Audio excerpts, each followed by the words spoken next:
Alors voilà, de retour et on continue la discussion sur la semaine politique, le remaniement ministériel plus spécifiquement avec notre ami avocat, chroniqueur au journal Métro. Il est l'auteur de ce livre, hein, La Terre est une poubelle en feu, que vous pouvez vous procurer désormais.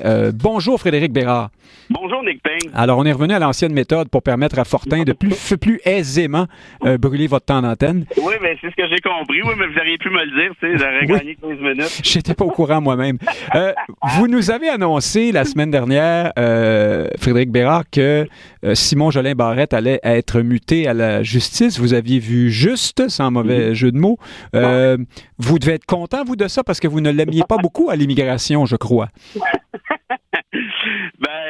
C'est pas que je l'aime pas à l'immigration, c'est que je ne trouve pas que c'est un ministre qui malheureusement soit compétent et mérite autant de confiance de la part du premier ministre Legault. Tout ce qui a touché, en fait, jusqu'à maintenant a viré à la catastrophe, hein, les 18 000 dossiers, la réforme... à l'immigration, mais le fameux dossier de la loi 21, qu'on soit, supposons un instant, je sais que c'est votre cas, qu'on est en désaccord sur le fond, c'était un sujet sulfureux, épineux, explosif. Ça a été relativement bien mené, ça, par Simon Jolin Barrette, non? Somme toute, pour un ministre de 32 ans à l'époque? Moi, je crois pas, en fait, parce que la loi a été bâclée. On a amendé la Charte québécoise avec une simple loi ordinaire, là, ce qui est un non-sens en droit constitutionnel. On est allé aussi d'une définition de la laïcité qui est conforme à celle de la Cour suprême du Canada et qui n'a rien à voir avec ce que le gouvernement Kakis a annoncé. Ça va leur valoir des ennuis judiciairement, je le crains. En tout cas, bref. Ah oui, alors vous êtes en train de me dire que, justement, qu'on soit d'accord ou non sur le fond, ce que la CAQ veut faire et ce qui a été fait, il y a un décalage entre les deux. Absolument.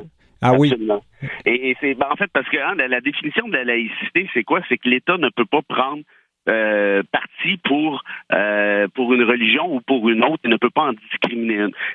C'est la notion même que la Cour suprême a adoptée. C'est ce qu'on met justement dans cette... en fait, on a amendé l'article 9.1 de la Charte québécoise à ce même effet, mais le problème, c'est que le reste de la loi 21 n'est pas à cet effet-là, parce que justement, elle vise une religion, et en fait, quelques religions, et non pas d'autres, en fait. Et ça risque d'être un problème éventuellement, judiciairement. Pour le reste, franchement, ce qu'il ne faut pas oublier, à la justice, c'est prestigieux comme ministère, mais ce n'est pas, et je le dis comme avocat, ce n'est pas le ministère le plus important non plus. Ce qui est plus important comme tel, c'est le fait d'être procureur général du Québec. Procureur général du Québec, c'est un rôle qui est excessivement,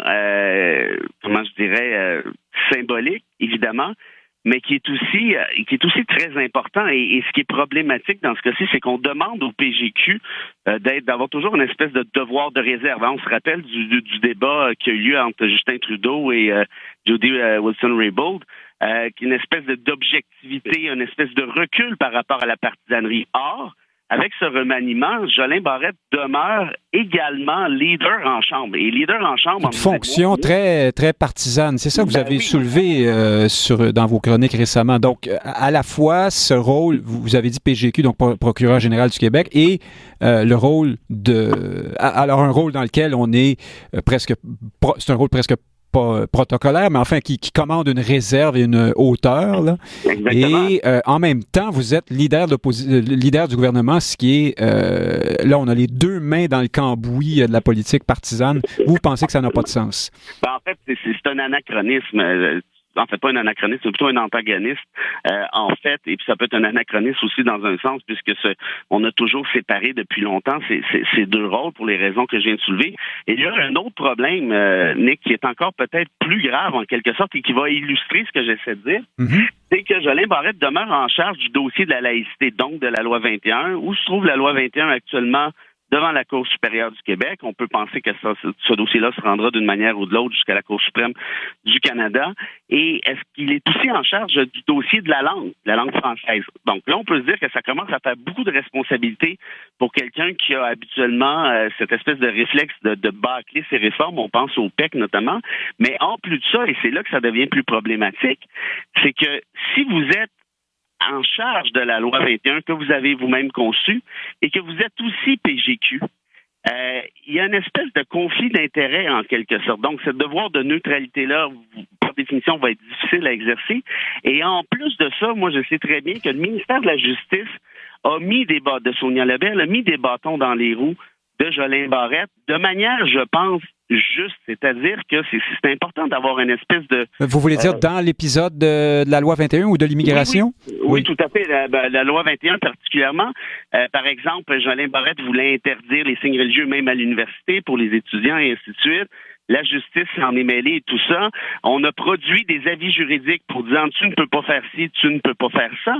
Et je pense que ça, c'est constructif dans un cabinet d'avoir cette espèce de dialogue en quelque sorte entre ministres. Ici, Jolin Barrette devient juge et partie parce qu'il dira à ce moment-ci à la justice, à ses fonctionnaires, voici tel avis juridique que vous allez me produire, voici ce qui va en être. Et puis de toute façon, si vous ne produisez pas ce qui me plaît, tant pis, je passe outre et je vais quand même de l'avant, incluant pour la réforme sur la langue française qui s'en vient. On va souffler à l'oreille qu'il y a plusieurs de ces dispositions-là dans la loi qui s'en vont se taper directement dans le mur, encore une fois, du judiciaire. Il y a des trucs qui sont parfaitement iconoclastes, là, pour pas dire absurde en quelque sorte. Alors, il contrôlera qui produit les avis et qui produit également les réformes comme telles. Donc, en d'autres termes, il y a une certaine forme de potence, je vais finir par le dire. Oui, vous l'envoyez même à la potence directement.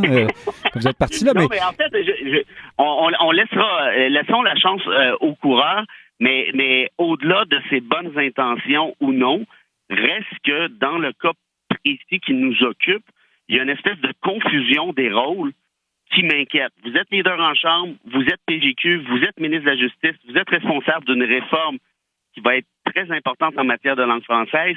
Idem, vous êtes en charge de la loi 21 qui est actuellement devant les tribunaux. Ça fait beaucoup de responsabilités et beaucoup aussi de conflits d'intérêts potentiels. Alors, bouclons la boucle avec vous, Frédéric Bérard. Si le gouvernement, si M. Legault en est arrivé à pas ses extrémités, mais enfin à ses choix un peu discutables, difficiles, est-ce que ça témoigne de la volonté forte qu'il avait de remplacer Mme McCann à la santé? Et si oui, est-ce que ça vous étonne, vous, après seulement 18 mois? C'est à cause de la crise de la COVID, sans doute? J'ai de la difficulté à... C'est parce que je prends comme point, je fais le pari que c'est le remplacement de Mme McCann qui est le point de départ de la chute des dominos, hein, là, si on veut. Je pense pas que... Ça, je suis pas d'accord, par contre. Parce que moi, alors dites-nous-le. Oui, allez-y. J'ai appris, ce qui, en fait, un n'exclut pas l'autre, remarquez bien, là. Mais depuis le premier, la première création, depuis la création du premier cabinet, Jolin Barrette, apparemment, avait fait une crise épouvantable parce qu'il voulait obtenir la justice. C'était le ministère qu'il souhaitait. On lui a laissé la laïcité là, comme espèce de gadget dans l'intervalle, mais il était clair que Jolin Barrette voulait obtenir ce ministère-là depuis les tout débuts. Il y a eu, on s'en rappelle, les espèces de chicanes entre... Mais est-ce qu'on peut se permettre, Frédéric Bérard, à 32 ans, de vouloir à ce point-là un ministère et d'être aussi fâché si on ne l'a pas? Non, mais je pose la question naïvement. Parlez à ceux qui le connaissent et vous sous-estimez très fortement l'ambition de ce jeune homme, qui n'est pas en soi une mauvaise chose en politique, mais on me le décrit comme étant probablement l'un des politiciens les plus ambitieux, et pas toujours dans le meilleur sens du terme, que Québec a connu depuis plusieurs années déjà. Alors, tenez-vous bien, vous aurez peut-être à commenter, ou que sais-je, à affronter le premier ministre Jolin Barrette un jour, Frédéric Bérard, si vous êtes en politique vous-même. Il exclut cette possibilité. Ah bon, parfait. Parce que vous n'irez pas en politique, c'est ça que vous voulez dire? Qui, moi, jamais. Ah bon? La politique ne veut pas de moi non plus, c'est parfait comme ça. Ah bon, c'est très bien. Alors, en ce cas-là, on est sûr de vous avoir encore pour un bout de temps. Avec plaisir. Merci, on vous laisse retourner, je ne sais pas si c'est au fond des bois dans votre cas. Tout à fait. Peut-être y croiserez-vous Fortin, on ne sait jamais. Allez. Avec son 4 roues. Salut. C'était Frédéric Bérard.